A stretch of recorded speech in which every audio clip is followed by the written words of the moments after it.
Excellent friends, on the 30th of March, the 4th edition of EVE Montreal will be happening. This year we even got a VIP option. Like the previous year, we'll be having our fun at the Sugar Shack. Not only will you be able to exchange with other capsuleers from all over New Eden, but you will also get some awesome swag. And once your belly is full and that you've got your maple syrup snow taffy, we'll be entering the giveaways from CCP. And they got us some awesome merch.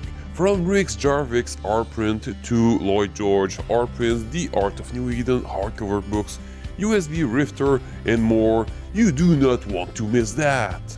You want more? Get the VIP ticket to unlock the laser tag games later in the afternoon. We'll finish up the evening at a nearby pub eating and drinking again. Check out the description for more information. And see you at the Sugar Shack.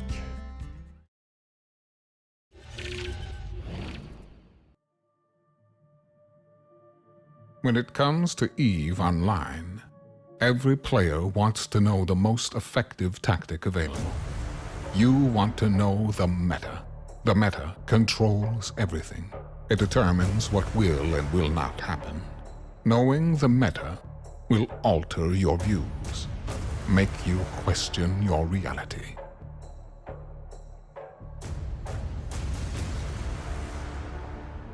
It might even make you laugh.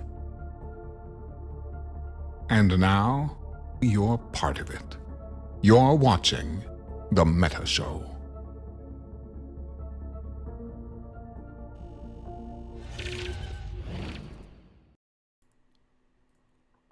All right, hello everybody, and welcome to The Meta Show. I am, of course, Mark Resurrectus. With me are my two static guests. I'm joined today on a very exciting meta show. Primarily exciting because there's a lot more youthful energy in the room today. The old man is gone. He tells me he's out partying. Now, I'm sure you've glimpsed him at one point in your life. He doesn't really strike me as the partying kind, but this is what he says. So, in his place, I've brought in two of my very good friends, my compatriots, my homies, my real G's. Those being the CEO of Singularity Syndicate, Cyrus Karouche, and the CEO of Almost Dangerous, a member of the Wolves Amongst Strangers Alliance, Hill of Money. Gentlemen, hello, how are you? I'm good. How are you? I'm well. Hill, this is your first time on this show. I think so. Yeah. I'm excited to have you both here. We have a lot to talk about. It's been a kind of a wild couple days. This is a Wormhole show, by the way. This is the Wormhole edition of this show. So if you're not interested in that, tough nuts is what it's going to be. You know what I mean? So we're going to dive right into it. First of all, as you saw in the pre-roll, EVE Montreal is coming up shortly. There's the event description says Rassemblement des joueurs de EVE Online Presse de Montréal à la cabane à sucre. So that sounds pretty cool. I don't know what any of that means, but that's what it says. So EVE Montreal, I have included a link. I'm going to announce it again. If you have not seen it, there is the link to the event in chat. You should go check that out if you're in the region. Sounds like a lot of fun. I know many French Canadians. They're all fine for the most part, and sounds like it'll be a good time. Apparently there's like maple sugar candy that they roll in snow. That's kind of crazy. I've never seen that before, but it's kind of cool. So, gentlemen, we had a busy night. Yes, no? Question mark? Yeah, it was pretty busy. Yeah. Got up to a lot of trouble. Yeah. Couldn't fall asleep, but it was a good night. Hill, you were up maybe the latest of all of us. When did you go to bed? It was about 4:30 my time this morning to maintain hull control and get the fleet going. Well, I appreciate you guys being here. I know it is a there's a lot to go through. But we're gonna dig right into it. So we are live, friends, from a Wormhole eviction that is ongoing currently. We are in J152820, the home of Voidlings, where we are performing an eviction. This is a thing that happens in Wormhole space from time to time. Groups will gather together to go evict other groups. There hasn't probably been one quite this big in a while. And we had a huge fight last night, so we're going to get into the fight first. Actually, before we get to the fight, let's talk about it a little bit. So, Cyrus, your group, Singularity Syndicate, is kind of took point on this one a bit. I want to talk to you very briefly before we get into the fight itself, about what the planning looks like for an eviction like this. How far in advance do you work on something like this? What do you have to prepare ahead of time? What are the considerations that you have to make going into it? A lot really. I mean, any eviction takes a bit of planning, right? Especially for a corp such, that's been around for a few years. They're going to have some stuff stockpiled. They're going to have things ready to go to make sure that you can't just waltz in and blow up their structures. So you gotta do some research, find out what kind of effect they live in, what works best in the wormhole they live in, what kind of ships they're likely to have, and to the best of your knowledge, use that information to come up with a fleet and a plan to be able to deal with that and win. Sure. Now, when you're planning for something like this, obviously there's a lot of prep work that goes into it ahead of time. How far out in advance do you even start talking about something like this when you're putting it, kind of putting it on the table? We started talking about this maybe 2-3 months ago, Mm-hmm. and we finally committed that we're going to do it maybe 2 months ago. So I would say that 2-3 months is a pretty standard amount of time it would take to plan and see an eviction through. Sure. I know the answer to all these questions, by the way. I want to hear you say it. It's more fun for me that way.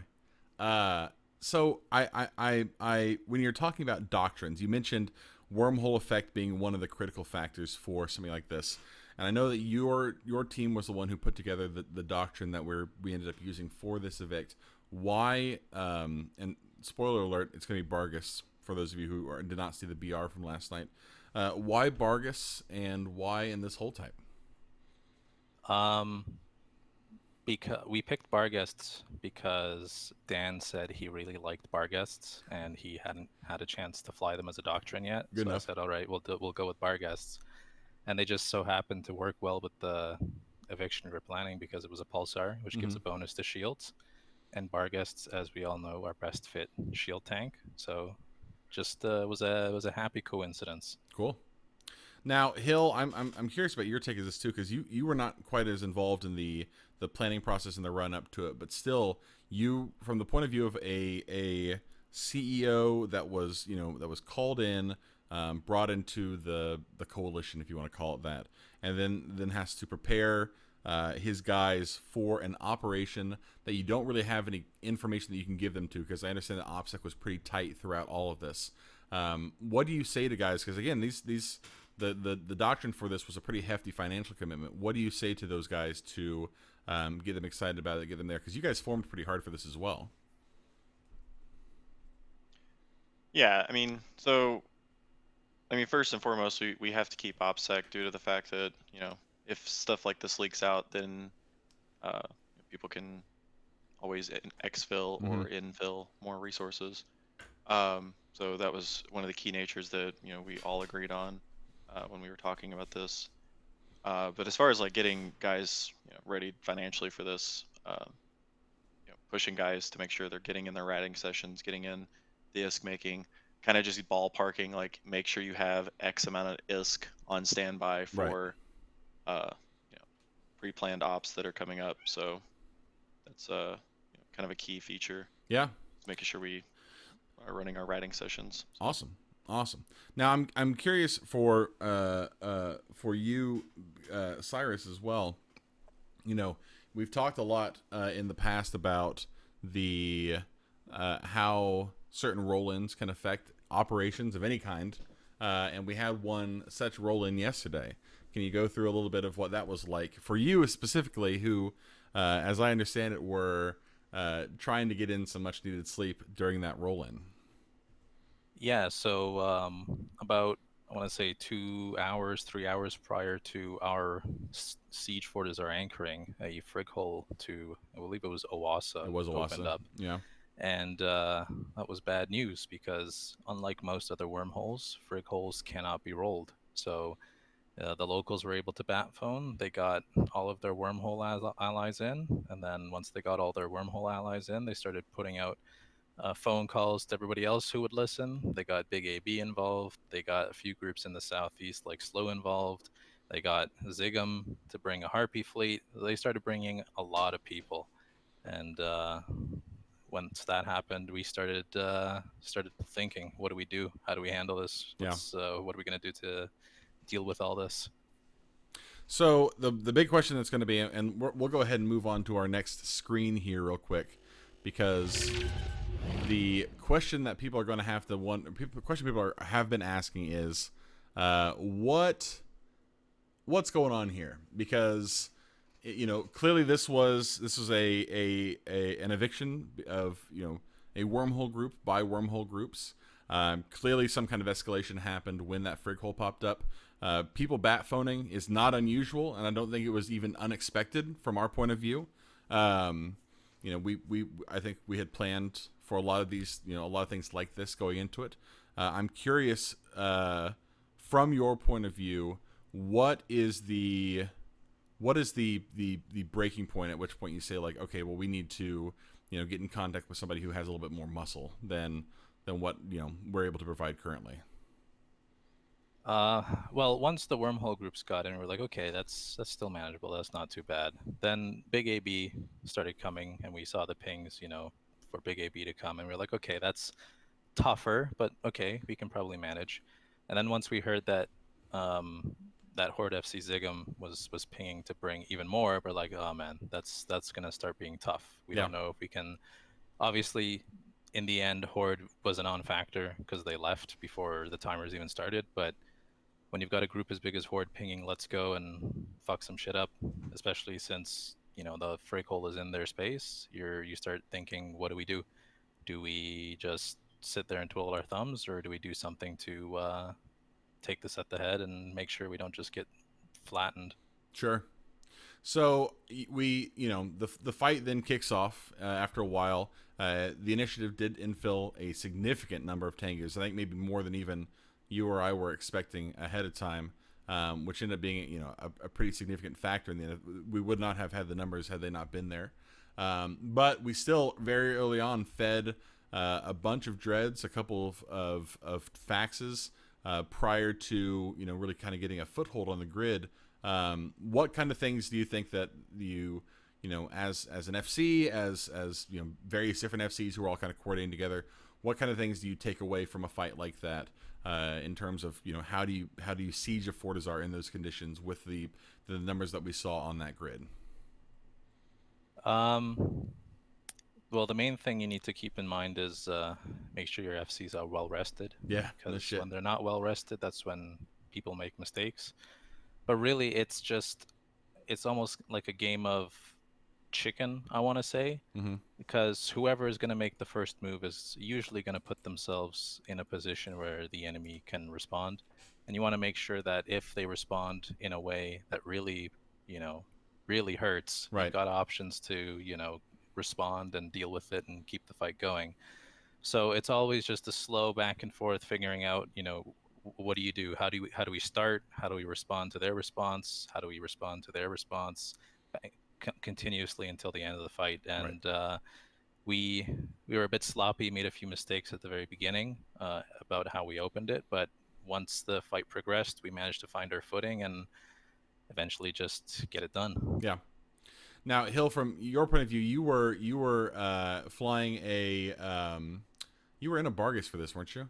Yeah, I was in the Bargus. We were testing out the different holes. I was going to say ships, that was a. Let's talk about that move for a minute, because one of the things that you never know going into a fight like this is how are these things, how they fit, how are they tanked, what is the most effective strat, for looking at them, and with any kind of missile doctrine outside of kin lock things or kin therm locked ships, you have the option of selecting damage. So what are you looking at when you are doing? How do you set that up, and what are you trying to discern there?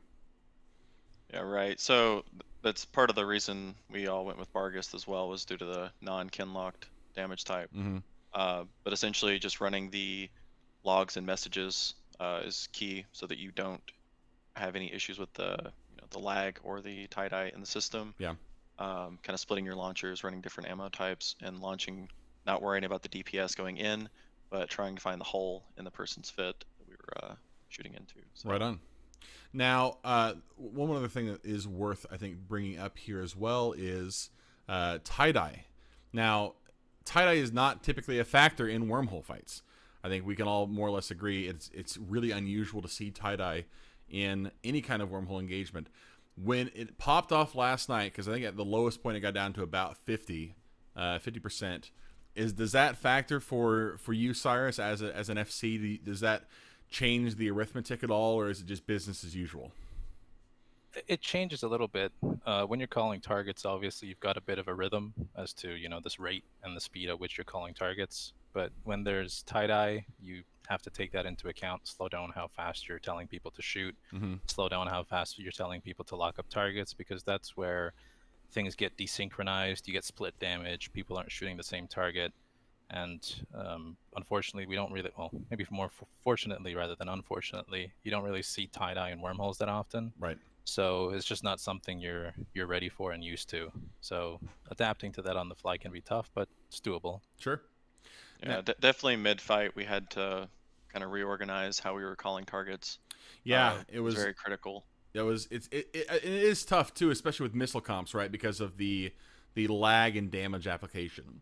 Especially when you're talking about cruise comps, where even with Bargus, with the velocity bonus, you have a couple seconds before you start seeing damage applying, and so as much as you want to be able to switch targets so you can get through things faster, you still have to account for missiles in flight, right?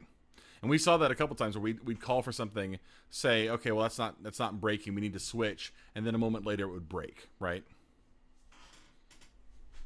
Exactly. Like it's sometimes with how missiles fly and tie-dye, just freaky shit happens. Yeah. We saw some people say they can't warp because they're in a bubble, yet we can see them very clearly 200 kilometers off of the fleet, out in space without a bubble in sight. So freaky things happen when lots of people are in the same room. That is true. Now I want to talk one more thing about the fight itself in terms of the Pulsar effect. Now, for those of you who aren't aware, a Pulsar is a wormhole that gets a bonus to a couple different things. You get a bonus to shield EHP, or not EHP, is it? Yeah, it's EHP. It's not resistances, is it?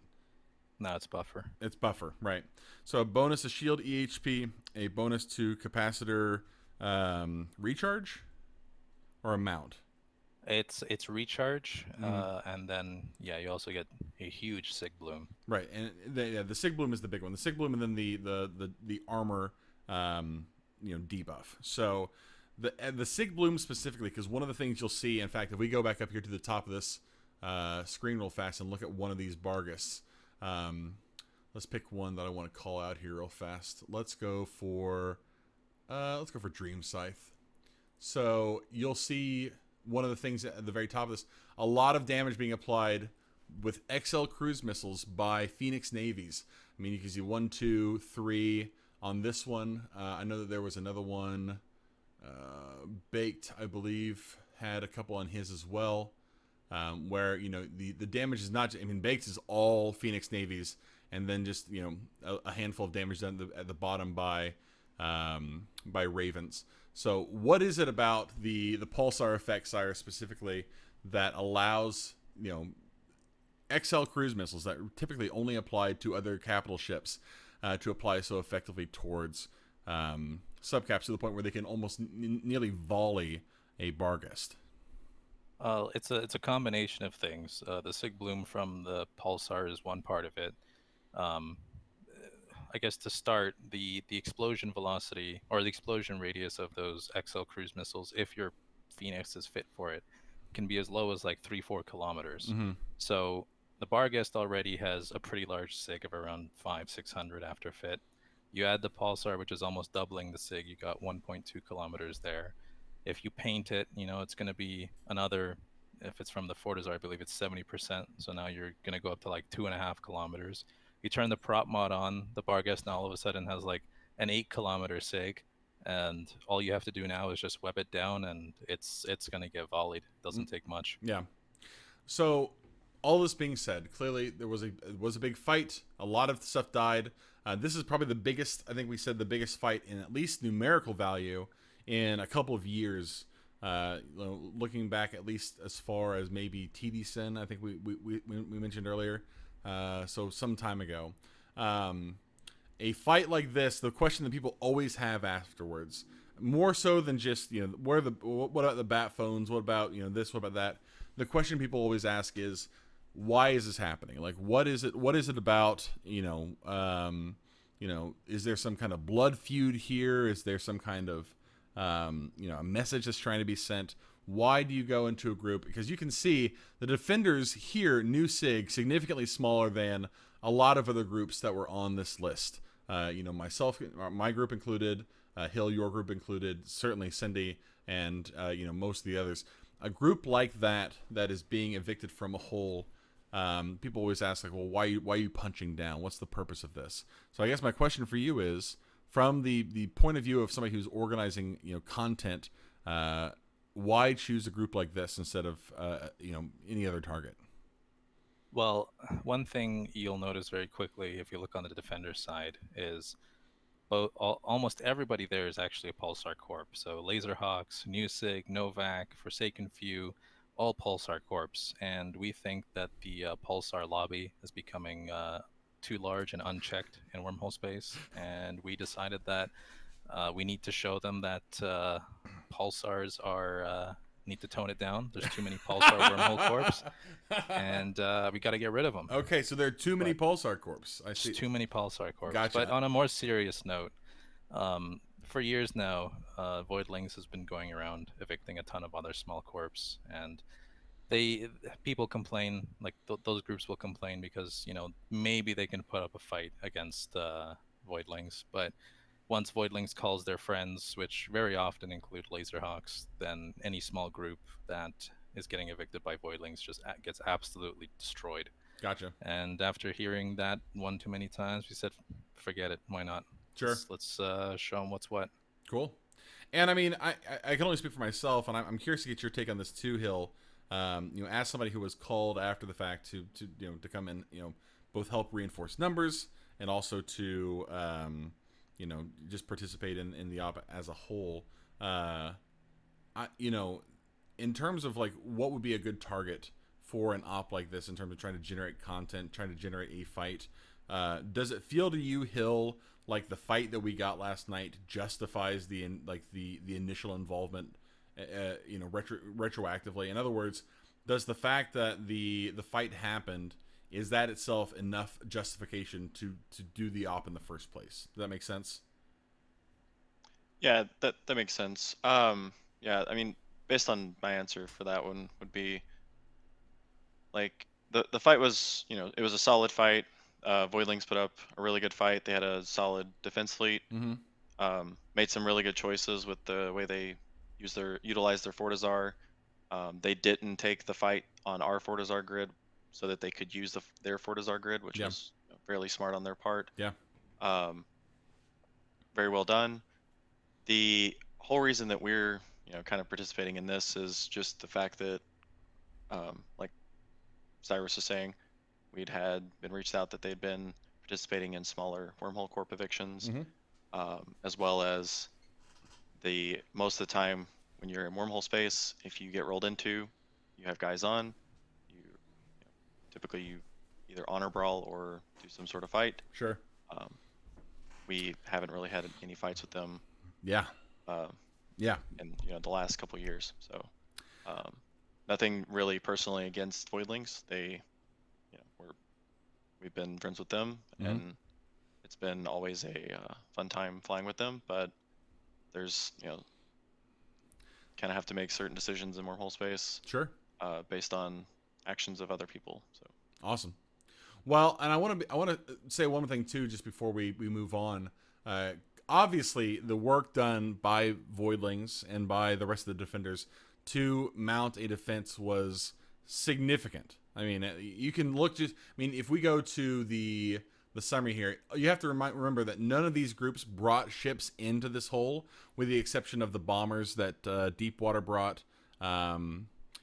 So everything else was pre-staged here ahead of time in their C5 so that they could hand out to people. 15 Phoenix Navies, 2 lifts, Minakawa, 3 Nags, a couple, random battleships, and then the big one, of course, are the Ravens. 97, almost 100 Ravens, and more that I know that they had that were managed to get out. So this is a significant investment, both financially, obviously, from their guys, and it is a time investment, of course, as well, trying to move those assets in there. So you can't downplay the effort that takes. And I want to obviously give those guys a huge shout out to doing the work it takes to put that all together.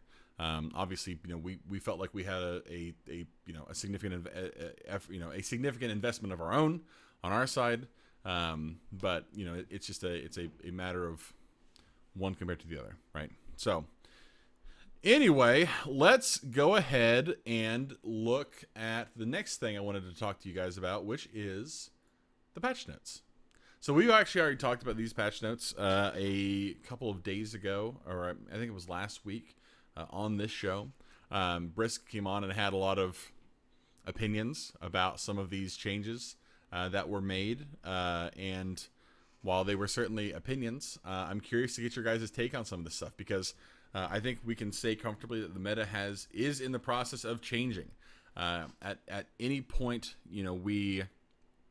when balance patches are made, or something becomes they tweak one thing up or down, people start to reassess their doctrines. People start to reassess the what they're working on, what they're trying to might try to train into new things or try out new doctrines. And I was curious to get both of your thoughts, because you guys have both gone in different directions than I have about this issue, and I think a lot of different groups are trying to find their own what works best for them right now. So just to go back over this one more time for the folks who were not aware, the biggest change in terms of the Wormhole meta specifically is a battleship change with regards to the Leshak. Hill, let's start with you, because I know that you guys have flown Leshaks as a primary DPS doctrine before. What was it about the Leshak to you previously that was so appealing in armor fights in Wormhole space? Yeah, so I mean, the Leshak it's a solid ship. I mean, outside of Marauders, you're not going to find another ship that's going to be doing 2,000 DPS and acting as a guardian on grid, as well as having 80+% in the resist profile, right? Like Omni resist profile. There's not really another battleship out there that really projects that much.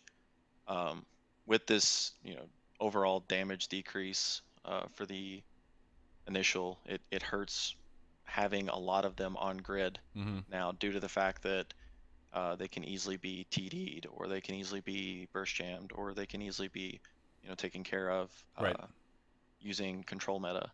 So when you have that, it makes bringing that many Leshaks basically a liability. Sure. So let's look at the change here real fast. Now I've got it up in the middle of the screen. So the base damage was reduced by 20%. That means that upon initial spooling, the damage, which was previously above 800, I think now is down closer towards like 650, or 625, 650, somewhere in that range, significantly lower than it was previously. To account for that, the goal of the change was to get eventually in the same number of spools to the same damage number that they would have had previously, but you start from a lower number. So they have to adjust the multiplier to get you there, right? So your damage multiplier per cycle changes. It goes from 5% to 7%. That means that your damage now is going from a lower number to the same number, but taking the same amount of time to get there. So you have to increase the number in between. Cyrus, when you're talking about how this has changed, because Hill's right. What you've done now is that you have a ship where previously, if you were getting TD'd, if you were getting jammed, your DPS was dropping an amount, but perhaps maybe not as significantly as, certainly as significant as it is now. When you're looking at what a replacement might be in terms of, like, do you think these are a liability? Do you think these are, something that you don't want to use as a mainline damage dealer anymore? When you're trying to find a replacement, what are you looking for in that replacement? Well, for us, we never really relied on the Leshak's remote rep bonuses to build our fleet. So for us, the main focus or concern was DPS and utility. And there's a lot of battleship options out there, but for us, what stood out to us the most was honestly the Mega Navy. It gets incredible DPS. It's very fast, so it can reposition quickly. It's got a utility high for a newt. It's got a utility mid for some E-War, and it's got plenty of tank. What more do you want? Sure. Now, I do have a question, because you mentioned the Mega Navy. Obviously, it does a ton of DPS. Something like 1,400 to start cold just from the guns. However, that does come with a range limit, a range issue, in terms of you having to be right up next to something in order to apply a lot of that damage. Is that something that factors into you when you're talking about fights, or is it just a quality of brawling that you're going to be on top of people anyway? You're going to be on top of everyone anyway. You got to keep everyone scrammed and webbed to be able to apply to them anyway. Scram range is only 9 kilometers, so just move forward a little bit and you'll hit just fine. Sure. Now, Hill, you guys did something a little bit different than that, and something a little bit different than my own too, which I'll get to here in a moment. I'm curious where you guys landed on this issue after you sat down and had some time to think about it. I mean, Cyrus kind of quoted it best in Praise Bob. We'd already been using the TFI combo with Leshak's in the past, so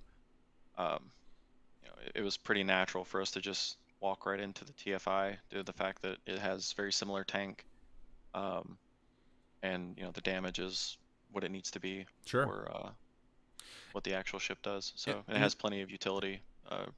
I was gonna say, when you talk about the Leshak, one of the things people always mention is how much utility it has, how many mids it has available for those brawling. Because you're able to fit a grapple, and because you're able to fit a scram if you need to, and a handful of other things, you can swap those out pretty easily. Does something like the TFI feel more appealing because it has all of those extra mids?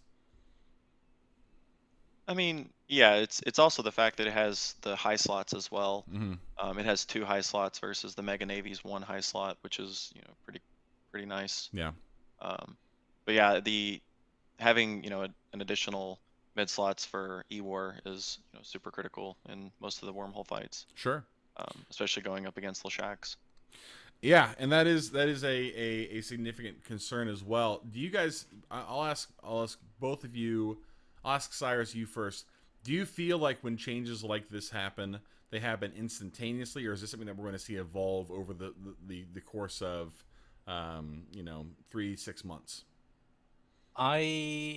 Usually it takes a little bit of time, but I think after people had their experience with the Paladin meta and how when the Marauder meta happened and people were some people said, we'll just stick with Leshak's. We think those Paladins are cool, but we can manage with Leshak's. It's just fine. And the groups that very quickly swapped to Paladins, how they vastly outperformed everyone who stayed with Shax, and anyone who stayed with Shax really needed to swap quickly, otherwise they just lost every fight. I think that's still fresh in people's heads, and people don't want to be that group that's late to the game, right? That they feel that this change is no big deal, and they decide to stick with Leshak's. Then they just keep losing fight after fight because other groups did their homework, realized that with this change, there's other ships that are just way better, which is mainline DPS, and they're gonna just run with it and do very well. Cool. Yeah, I mean, I kind of agree with that. I think you're gonna see more of a stabilization, though. I don't think the Leshak is completely neutered in the fact that you're gonna have groups. I mean, just for instance, like Chiefus, who the way they run a Leshak is different than, say, like the way Cyrus would run a Leshak, DPS only. you can't. There's no other battleship out there that is basically putting out 2,000 DPS and repping as much as a Guardian. Like Sure. it's still that kind of a ship. The overall DPS didn't change. It's only that switch DPS, Right. and they're going to still be useful in wormhole space. It's just they're going to have to take on a different role. You can't bring 20 to 30 Lashaks and expect to win now. I'm curious what your guys' thoughts are, because it does seem like, and just for the sake of disclosure, my group is running Scorp Navies in this role as well. So we like the damage variety, like being able to change damage types. The range is pretty decent. It shoots out past 20 with a tracking computer without too much trouble. Application obviously is always a concern, especially for smaller, fast-moving targets. But that is something that can be compensated for, and they do absolutely a shit ton of damage. So with torpedoes, so it is interesting to see different groups now kind of falling into different niches, as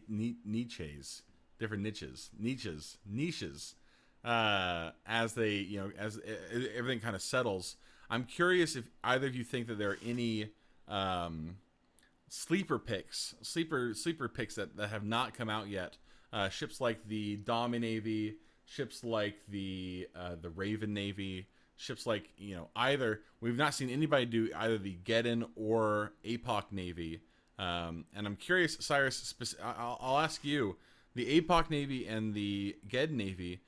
For so many groups who for a long time ran Paladins in wormhole space as their mainline DPS ship, why do neither of the APOC or the Geddon Navy seem to appeal to people as much as a ship like the Paladin did? I think a lot of it is just that they don't quite have that perfect combination of DPS and tank that the Paladin had. Mm-hmm. So the Paladin, like when it's in Bastion, was doing a ludicrous amount of DPS, like 12 or 2,200 maybe cold. Whereas the Armageddon Navy, was it the Geddon Navy? I don't remember. I don't spend much time looking at MR ships, but either one of those two ships, you're not getting really more than maybe 1,300 DPS out of the lasers. And in addition to being able to do all that DPS on the Paladin, you had all those low slots, which allowed you to fit a very substantial tank, which you just don't get the same amount of tank on those MR Navy ships. And it's always that balancing act when making a fleet comp that works. You need to have both tank and DPS. A lot of ships you can sacrifice tank for DPS, but then you don't hold. Right. Other ships you can compensate by doing less DPS, but then maybe you just don't have enough DPS to win anymore. And I feel like that's where the faction MR ships are. They just don't do the DPS, and they don't have the tank. Is it the hull, in your mind, is it the hull that's the problem, or is it the large pulses, for example? Are large pulses just underpowered? I'm gonna be honest, I haven't looked into it, but I mean, I don't really see many laser ships in wormhole fights. That's true. Sure a lot of it is because they use capacitor, and in general, guns that use capacitor is pretty taboo. Yeah. In wormhole space because of how many newts are used in wormhole space, but it can't just be that, because people use Lashaks, they use cap. People use Paladins, they use cap. So it's got to be more than that, and I think it's just that they don't do enough damage and they don't quite have the tank. Sure. Yeah, so I mean, I can kind of go on that one. Yeah, go ahead, please. So like Armageddon Navy, it's running roughly like 850 DPS. That's only like almost 100 DPS short of an Absolution running pulses. Right. And you get a little bit more range out of the Armageddon Navy for 5 Absos worth of mass. Yeah. So it's not really mass efficient, and the DPS is like battle-cruiser DPS. Yeah, that's kind of the issue behind it. It does feel pretty anemic. I'm curious, Hill, to go back to something that Cyrus said about certain ships that just don't get used in wormhole space because of often the kind of things that you see frequently with regards to newts. I'm curious what your thoughts are on why people don't fly some of the more drone heavy comps, especially like heavy drone heavy comps, like Domi Navies, like Rattlesnakes, Rattlesnakes, obviously, there questions about cost, obviously, because those holes are expensive. But why do you think that like really drone heavy comps don't get used a lot in brawls and tend to be more of a something that people will crab with, or something that one Russian guy with 30 accounts might do? Yeah, I mean, there are groups that are running like drones, but when you talk about drones, it's also um, looking at, say, like back when we had Lashaks, everyone was running like one smart bomb on the Lashaks, Mm-hmm. so you could easily clear off the drones. But in Wormhole space too, like there are smart bombing battleships, like battleships that are just solely dedicated to running smart bombs, um, which will eliminate a drone comp right off the bat. Right.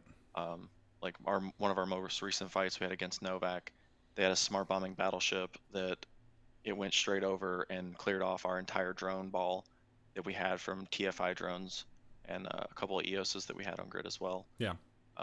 Which neuters all the EOS damage and around 200 damage from the TFIs. So. Right. Yeah, it is a significant consideration. Because obviously we've all looked at all these different ships now, and given different consideration to different things and found some to be lacking.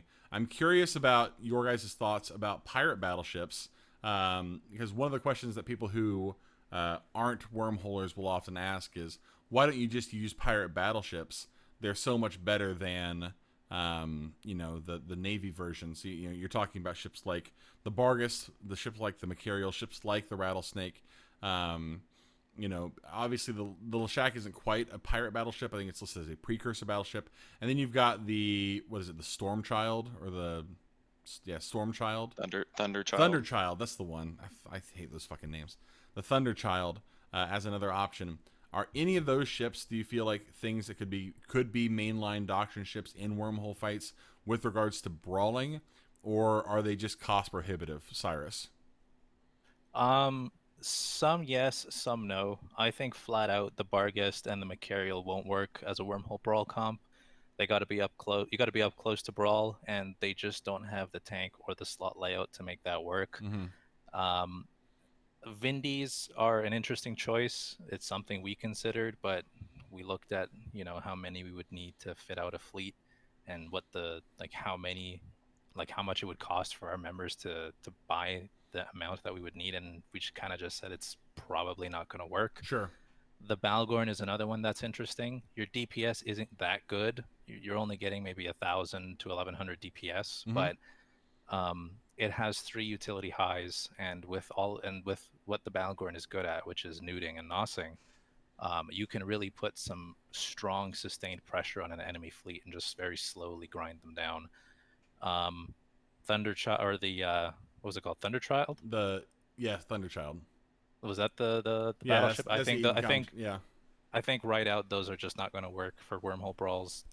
They're the way they have to, like the way their damage works, and the mass that you need to sacrifice for that damage. I don't think the math works out. And I think that really covers all the pirate battleships. Well, I guess the Rattle. The Rattle is, I would say, it's a solid choice. It's almost like an SNI plus plus, but it's also plus plus in cost as well. Right. And one of the questions that just got asked in the chat as well is, why no blops? Why aren't you seeing fleets of Redeemers, or fleets of Widows, or fleets of fleets of Sins, or anything like that? Are those ships just not appealing? Are they too expensive? Are you not getting, because it's easy to look at them and say, well, they get T2 resist. Why would you not use something like this? The same thing, that it's just a mass issue.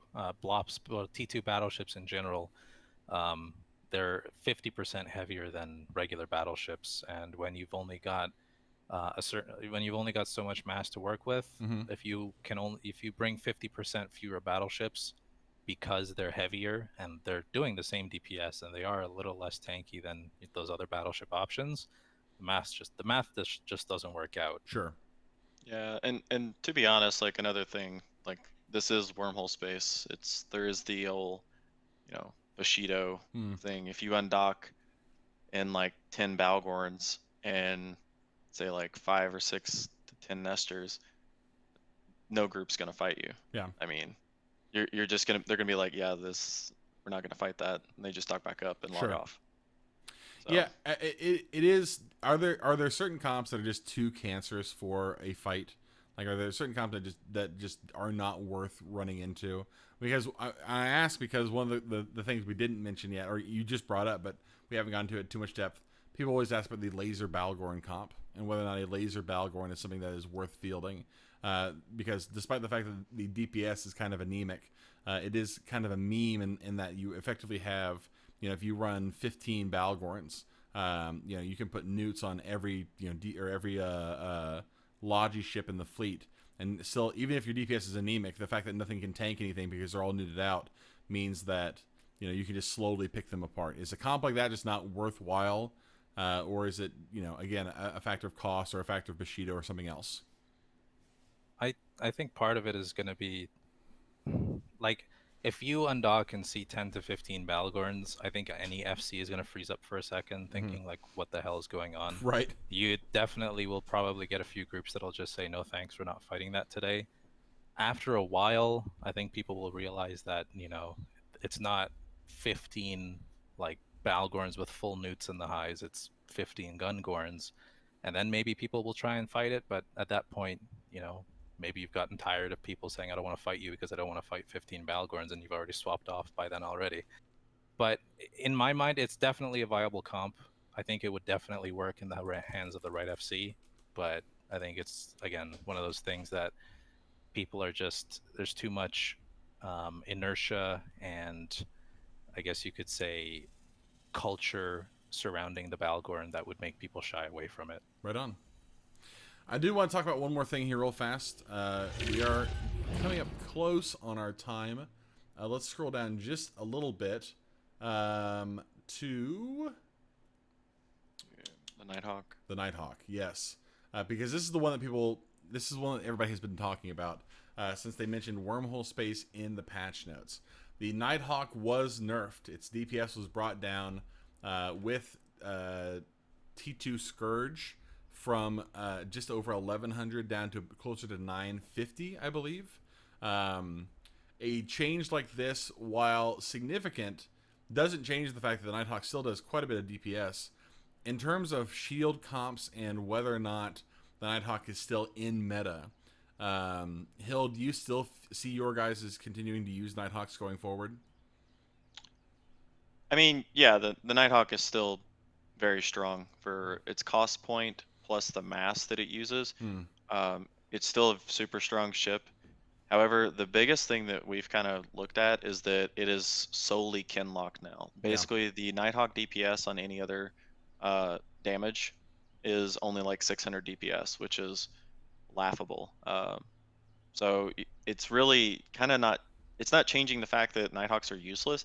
I think it's more changing the fact that you have to have a more diverse comp in order to actually take fights with the Nighthawks in your fleet. Sure. Because they're still very hard hitters for their size. It's just that you have to bring Scorp navies like you've been talking, Mark, with your fleets, or like what we were talking earlier, rattlesnakes. Alligator. That's a whole nother option that's come up ever since. Gator hours, baby. Absolutely. Yeah. So I mean, you just have to bring more of a diverse comp now to kind of work with the new changes to the Nighthawks bonuses. Sure. So now I'll ask you, Cyrus, what do you see here as because command ships have always kind of been very near and dear to the hearts of wormholers, specifically because they offer a sort of good in between between sort of higher DPS, higher mass battleship comps and lower DPS, lower mass cruiser comps like T3Cs, hacks, stuff like that. Command ships have kind of fit, especially the Nighthawk, because the Nighthawk did just such dummy damage for a long time. Do you feel like there are other obvious alternatives to the Nighthawk within that same sphere? Are there other, in terms of what the slot layout, tank, DPS, like, is there anything that's still competitive with the Nighthawk, or is the Nighthawk still, kind of in a league of its own, but has, an asterisk attached to it with regards to how kinlocked it is currently?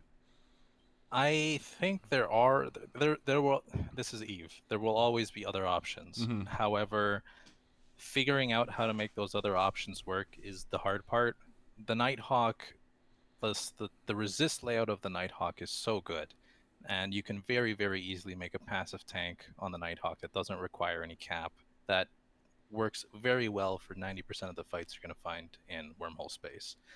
And because of that, it's very hard to find another ship that's going to find that same balance. Like a name I've seen thrown around is the Sleipnir. Sleipnir with hail does very good damage as well, but it's got less. It's got like a fifth the range of the Nighthawk. Right. You also have good tank. However, you have to use active hardeners to get that good tank.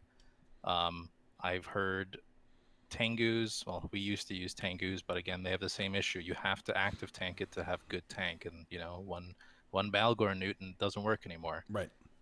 The battleship options obviously are solid, but again, mass. You can only bring so many battleships before the wormhole collapses. So I think there are options. There are ways to make them all work, but in terms of how easy it is to make them work, I think the Nighthawk is still king. Sure. When you talk about groups that are doing things, a lot of things really well right now, Hill, you mentioned Chifis earlier. A group like that who doesn't always have some of the same numbers advantage that groups like ours might have in terms of being able to field 30, 40 people all the time, but has smaller numbers of many different kinds of ships. At that point, is it just a matter of people doing their job well, or are they on to some secret tech that the rest of us just don't know? I really think it comes down to being good at what you do. I mean, Chiefus has flown Lashaks for the last 3 to 4 years. Mm-hmm. You see Chiefus, you know what they're going to bring. Like, if there was, like a super hard counter to it, they've figured out a way to uncounter it.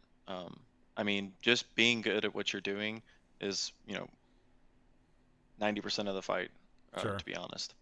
Another 10% is going to be the luck in the fight that you have. Yeah, I get that. Well, we're going to move on very quickly to the last thing I want to ask before we get out of here. I appreciate everybody in the chat going after this one dude who has just full of bad ideas. Rock on with your bad self, brother. I hope you'll find somebody who can appreciate your particularly keen intellect. But Cyrus, we are now in day 3 of this eviction. Having moved in on Thursday to start it, now we're on Saturday. We have 1 day left. In terms of the eviction strategy, with regards to how prepared you still need to be going forward, you've seen this big fight happen. You've seen these huge numerical losses on both sides. As an FC, as an organizer, is this the point where you kind of take your foot off the gas, or are you constantly in I need to be prepared for anything mode? I mean, it's hard to say. I mean, obviously there was that big fight yesterday, and I'm pretty sure that was all the juice the defenders had in terms of being able to win the eviction. But you never know, right? Maybe 13 frig holes are going to open up in each constellation in TKE, and 3 million horde kikis are going to come in and fuck my shit up. Could happen. But, or, Laserhawks could roll into us back to back with Novak and a few other groups. It could anything could happen. Sure. But I think that now that we've had that big fight, we know that the main defense capability of Voidlings is spent, and we can rest assured that it's just a matter of crossing our T's and dotting our I's now. Certainly. So I guess the last question is for you, what's next? I mean, I think the question that a lot of people are having right now is whether or not this is just a one-off looking for content, or if this means something, if there's some kind of intent here that the general public is not aware of. I know that the seemingly suddenness of this op has led a lot of people, especially combined with the OPSEC that was involved throughout the entire process, has led a lot of people to speculate about motivations, intentions. Is this some kind of the first stroke of some kind of maniacal master plan, or are you just a humble wormhole content farmer looking for something to keep people busy? I mean, I don't have anything planned. I'm exhausted after this weekend. I probably need some good sleep, and I'm pretty sure everyone who was there needs a good night's sleep. Yeah. But I mean, for me, it was just nice to be able to do an eviction where the timers weren't in fucking EU time zone for once. Yes. Thank the Lord. I think we hate- can all agree. Fuck Euros. Oh.